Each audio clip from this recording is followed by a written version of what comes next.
Oh, hello. What is a young beast doing on my decks? Wowee. Wowee.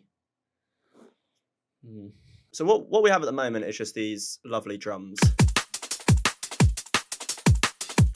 So I thought, why not turn it into a teachable moment? Ding. Basically show you guys how to build a deep liquid tune, because it has been requested a few times. So where should you begin? Well, first of all, with deep liquid, it's all about the vibe, right? And you get vibe from things that are just a little bit moody. So what we're going to do is we're just going to search for some pads. So let's see what we've got, for example, in atmospheres. We're just going to take a listen to some and see how they sound. That's cool. And don't forget, what we can do is we can layer them as well. So what I'm listening out for is things that we can layer. So what I'm going to do is I'm just going to drag in a load of these like this. And then what I'm going to do is I'm going to like audition them. Let's go ahead and turn this kind of weird beat warp off. So select all of them. They're all warped. Complex Pro. Drag it all down. There's probably an easier way to do it, but that's how I do it. It sounds alright, it's a bit boring, honestly. Yeah, that sounds nice. It's not really like kind of the deep feeling that I want. That's nice. And what we're going to do is we're going to cut out some of the high end as well.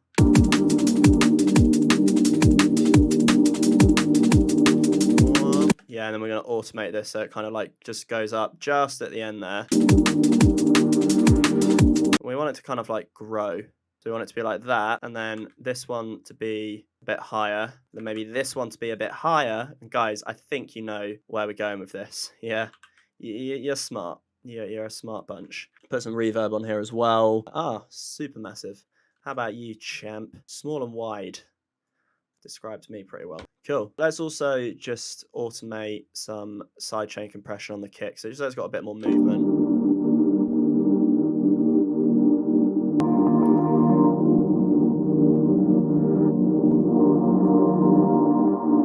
That sounds nice. Maybe give it like some ping pong delay.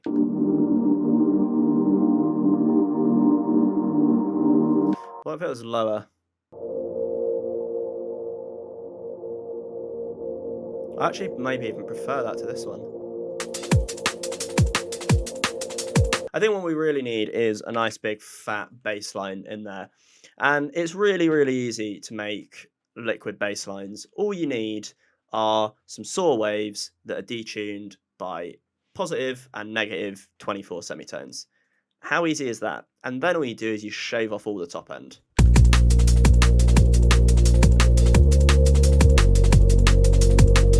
And what we're going to do on this sub as well is we're just going to duplicate this. On the Reese, what we're going to do is we're going to cut out some of the low end. But then on the sub, what we're going to do is we're going to have a sub oscillator like that. So now we just have a clean sine wave. And then what we want to do is we want to add some saturators. Like soft shaper is nice. Warm up lows is nice. A bit warmer is also nice. So put a bit warmer on this. So it just like fattens the sound up a little bit. Cut it all. I'm going to cut some of this low as well. And on this Reese, what we maybe do as well is just add a bit of glide, bit of release. Yeah, just beef it up a little bit. So we have these like lower frequencies here. So we want to cut it at about 80 hertz. And what we're going to do is we're going to glue these together with a glue compressor. Right, what else do we need in here? I think we need some like growly bass. And growly bass is actually very, very, very easy to make. Because again, all you need are two beautiful saw waves like this. -24, +24. You just want to modulate them so that they add in these like weird and wonderful frequencies, increasing and decreasing, and basically you use notches. And now we put this really slow, and it's going to sound bad. It's going to sound real bad. So I'm going to put that like that. Sounds bad. I know it sounds bad. And what we're going to do is we're then going to apply another filter. So you can hear we've given it even more now. Oh, we have this. Oh, we've got this other guy. Let's do that. And basically, all we're looking to do is just add as much sort of weird... Let's actually reverse that the other way. Give it some distortion, maybe like hard whip. Oh, no, it sounds bad. Give it a bit of phaser. Tiny bit of chorus. And then just for good measure, let's chuck on another filter like this. And then we're going to go for the same one as before. So notch. I'm going to go for one more. Actually, what I'm going to do is I'm going to put this in C, because otherwise it's just going to cause some issues later on. And you'll see why. You'll see why. Cool. Now what we're going to do is we're going to create a new audio track, because what we're going to do on here is we're going to go freeze track. And as you can see, it is beautifully frozen that track. I'm going to chuck it in that bad boy. And then, I mean, we can unfreeze this. We're not really going to use this again, but I always just like to keep it because you might want to edit it later. My keyboard has been breaking recently and it's breaking my heart. I need to buy a new one, but you know the revenues from YouTube are insane, so I can afford it. Right, now what we're going to do is we're going to open another MIDI track, and in this case we are simply going to use simpler, and then we're going to chuck that on there like that. Why, I hear you ask? Well, this is so we can now begin to apply some little very nice notes. What we're now going to do is we're going to control all of this with a very, very nice series of like auto filters. We're going to cut it all together and it's going to sound really nice. Then we're going to add some other effects to it, and it's just going to sound super, super dope. What are some of the things that we can do with it? First of all, what we can do is we can automate the start. So we're going to map that to macro 1. Now, we don't want to have to go ahead and always be editing this. So what I am going to do is I'm going to put on an LFO tool just here, and then I'm going to map this to this macro. Now, that is way too fast. We're going to slow it right down like that. So now you can hear it's got very, very slight differences in where it starts. We can actually probably slow that down even more. So we'll go for like 0.1, like that, maybe a bit more. 0.3 would be good. Now, some of the other things that we can do that sound cool is you can automate the pitch of it, right? So we're gonna automate the pitch to macro 2. So you've got transpose. Now you've got, sounds good. That sounds good. But now what happens if we hold a note and bring it down? You can kind of hear that whoa sort of sound is very popular in drum and bass. So that's what you get with the pitch. Where the actual cool movement of this comes from is when you then start to add in some auto filters. All right. So the auto filters, first of all, what you want is one of these bad boys. Put this on 12. And then what you want is another auto filter, but with one of these. And what you're going to do is you're just going to automate the frequency of this. And it's really, really easy. So watch how simple it is. So you can see it's just like that. Woo. Show automation. And you really can just be sort of random with this. And then what we're going to do is we're going to automate this as well. And it's going to follow slightly different automation to make it a bit more interesting. We'll chuck a multi-band dynamic on there just to give it a bit more low and high. And we're also going to cut out, just before we get to any of this, we're just going to cut out some of the low end as well. So I'm going to put that here. I'm going to put that here.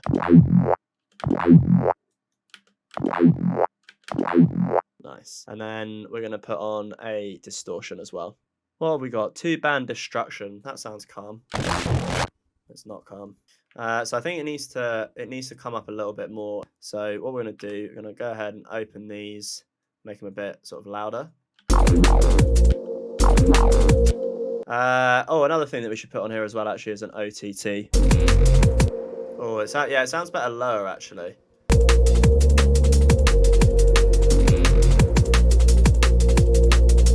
So I'm going to cut this here, and I'm just going to treat this as sort of a little like drop.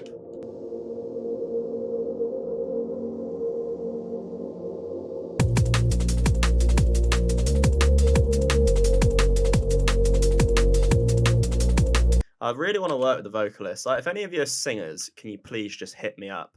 Because I really want some singers. Right, I want some more musical elements in there as well. Like, I don't really know any musical elements, but I'm gonna try and work it out. What if we just went for a really simple sort of like plucky saw, or maybe just a sine? Let's get rid of all the low end. So we want this length to be 2.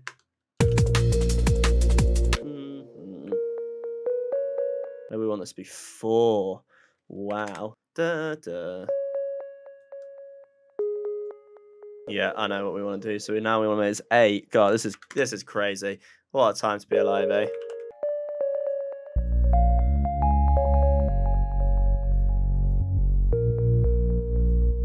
Yeah, I'm vibing it. I'm vibing it, guys.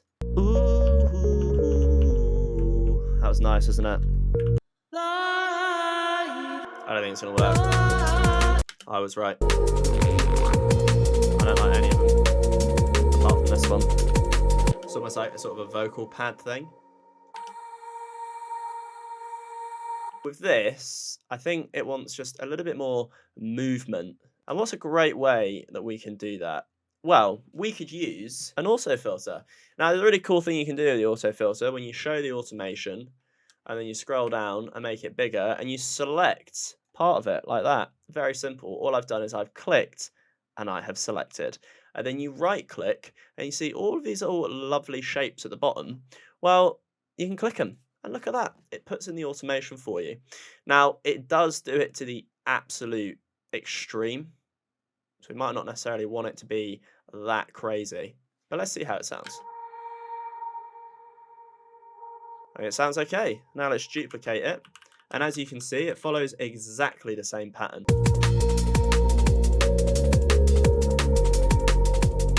I'm going to put another auto filter just at the beginning of it so that we cut out even more of the high end. I mean, you could just automate it with this, but I'm a very lazy person, you see, apart from work and my personal life, you know, and all of this YouTube content. Apart from that, I'm very lazy. Oh, yeah, there it is. So what we could do is we could actually just start like, I'm not going to turn this into a full song. Because I just wanted to show you guys how you make a nice simple liquid DNB beat, which is, I mean, that's exactly what I've done. What you would probably want to do is you copy that across and you can do that classic drum and bass thing where you just cut like the first 2 bars and then when you play it, and then you got another sound that comes in.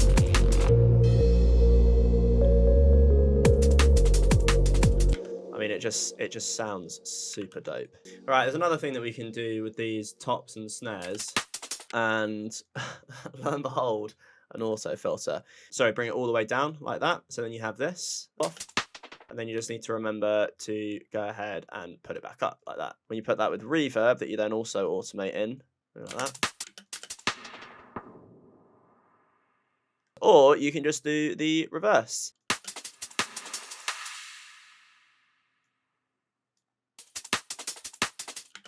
So now all together. I mean, way too much reverb.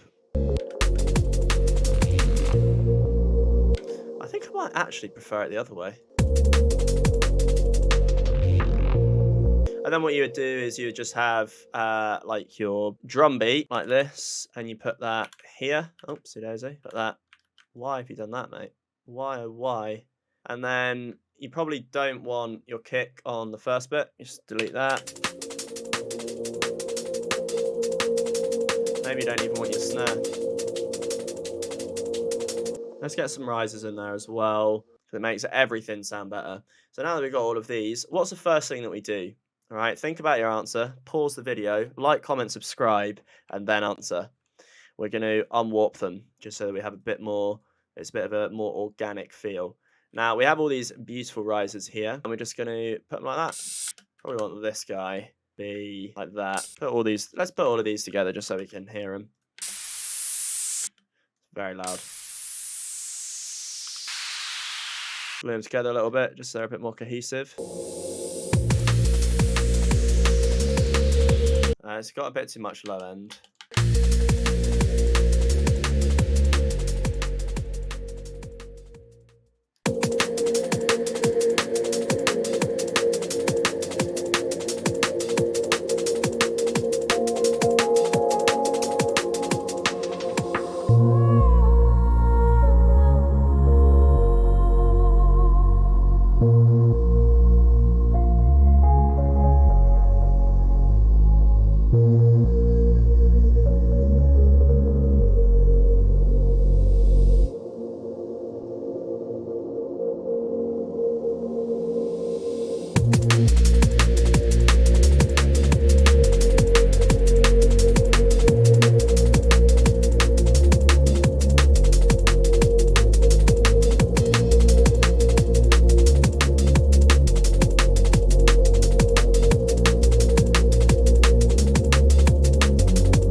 I hope you learned something. I hope you've liked, comment, and subscribed. As you know, we've recently hit 1,000 subscribers, and that just feels fantastic. This channel is all about engaging musical wisdom. Yeah, his words, and also about how to get rid of household vermin like fruit flies. So you learn everything here at Isaac Simpson YT. And if you already know everything, then don't hit subscribe. But I know a lot of people, and a lot of them don't really know anything. So that was a bit mean. But yeah, anyway, I hope you're having a great time. Thank you for hanging out, and until the next time, cheers.